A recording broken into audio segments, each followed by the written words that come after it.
we're being real, all the Galaxy Note 8 really has to do to be better than the Galaxy Note 7 is to not blow up. Samsung had a little more in mind than that. For them, the Note line has been a place where it gets to push the envelope a little bit, and to see how big a screen it can squeeze into a phone without rendering it inoperable. This year though, the Note 8 feels a little by the book. It packs all the usual upgrades you'd expect from a new Note, not to mention a dual camera that works very, very well. It might not be the most thrilling update Samsung could have cooked up, but that doesn't take away from how good the Note 8 is. Let's start with the design. At first glance, the Note 8 looks a whole lot like the S8 Plus since their Super AMOLED screens are almost the same size. Where they really differ is the feel. The Note 8 is just a touch bigger in every direction, but it's a little heavier, and the metal frame that runs around the edges is a little more prominent. As a result, the whole thing comes off a little more professional. I'm surprised the Note 8 feels as distinct as it does, honestly. The usual IP68 rating is back too, so the phone will do just fine if you spill some coffee on it, or, if you're like me, if you stick the phone directly in the coffee. The screen, by the way, is fantastic. At 6.3 inches, it's the largest Samsung has ever put into a Note, but it doesn't really feel like it. For one, the screen runs at a super long 18.5 by 9 aspect ratio, which means it's a little more than twice as long as it is wide.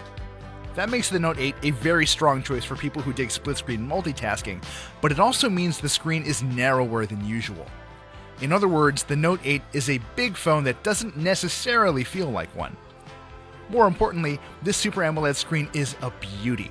Colors are nice and vivid, blacks are deep, and the whole thing is very easily readable under bright sunlight.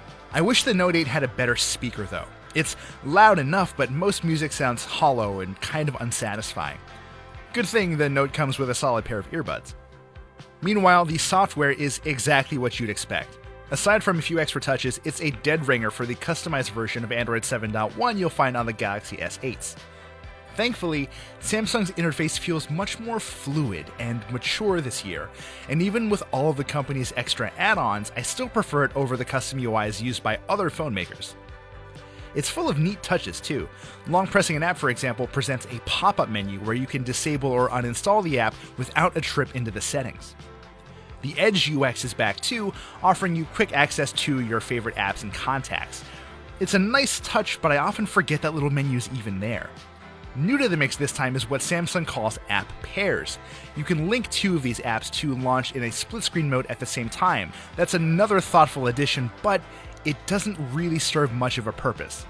And then there's Bixby, which, for better or worse, works about as well as it did on the Galaxy S8s.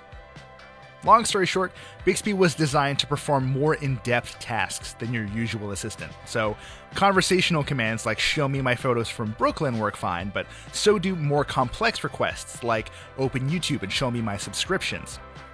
I've heard of a lot of people having issues with Bixby understanding them, but that's never really been my experience. That said, Bixby's limited ability to work with third-party apps can be tough to swallow, and Bixby on the Note 8 seems more prone to misinterpreting the Hi Bixby wake-up command than the S8s were. I'm told this should get better over time, but until then it has been seriously obnoxious. With a Snapdragon 835 chipset and 6GB of RAM, you'd expect the Note 8 to run like a charm, and you'd be right. Performance was rock solid throughout my week of testing, and I didn't notice any hiccups while multitasking or playing visually intense games. That said, I was sort of hoping the extra 2GB of RAM would make for a more noticeable gain in speed, but it really hasn't. If you've used a Galaxy S8 or S8 Plus this year, you know exactly the level of performance to expect. Battery life was also in line with the S8 Plus. If you only pick up a Note 8 when you need it, you can expect the thing to last between a day and a half to 2 full days. On days when I've been on the phone nonstop though, it's run for a full day and it would have a little extra juice left in the tank early next morning. Ultimately, whether the Note 8 is worth splurging on depends on how you feel about two things: the S Pen and the new dual camera. The S Pen hasn't changed much since last year. It's still IP68 water resistant, and together with the Note itself, it supports 4,096 levels of pressure. The nib is the same 0.7mm as it was last year too, but that's sort of the sweet spot. Writing on the Note 8's massive screen is really pleasant, even if it doesn't feel quite as good as a pen on paper. The real differences lay in the software.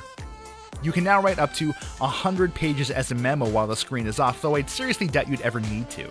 Translating text with the S Pen is much better than before too, since you can now translate whole sentences and passages instead of just single words. The results are straight out of Google Translate, so you'll often end up with technically correct, but sometimes grammatically odd snippets of text. Live Message, meanwhile, is awesome.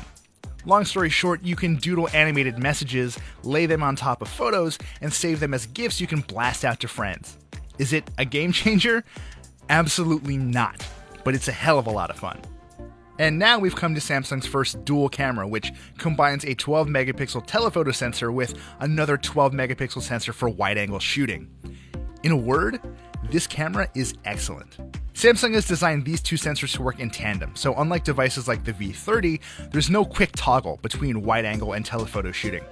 Instead, you'll wind up using one of the cameras instead of the other depending on how closely you're zoomed into your subject. In our test photos, colors were crisp and lively across the board, and just about all of those test shots came through with a remarkable level of detail. Since both of those sensors pack optical image stabilization, the Note 8 has also been a rock-solid performer in low light. Having two cameras also means we can add some background blur to photos in the new live focus mode. Thankfully, unlike other dual cameras with this feature, I can control how much blur I want in my shot before and after I've taken the photo. The feature sometimes has a little trouble picking up every edge of the subject in front of it, but in general it's been very good at separating the foreground from the background. Honestly, my only real gripes have to do with the camera interface instead of the cameras themselves. Let's say you're trying to zoom in on a subject. You can tap a button to switch between 1x and 2x zoom, but it disappears after you tap on the screen to lock focus and exposure. Sure, you can still pinch to zoom in and out, but it would just be nice if that zoom button stayed in place. You can also get the phone to take photos using both cameras at once, but you can only do it in live focus mode, and there's no way to set the phone to save both photos to the gallery at once. Why? I don't know. It's ridiculous. So yeah, the camera app could use a little cleaning up. Until Google's new Pixels show up though, I'm pretty comfortable calling the Note 8 my go-to mobile camera. All told, the Galaxy Note 8 is one of Samsung's best ever smartphones, and if you're intrigued by the idea of doodling on screen with an excellent little pen, you just won't do any better. Sure, it's a niche phone, that doesn't mean it's not great. The thing is, camera aside, the Note 8 isn't a huge leap forward from the Galaxy S8 Plus. While the Note 8 might be Samsung's best big phone, it's still just not going to be worth it for some people.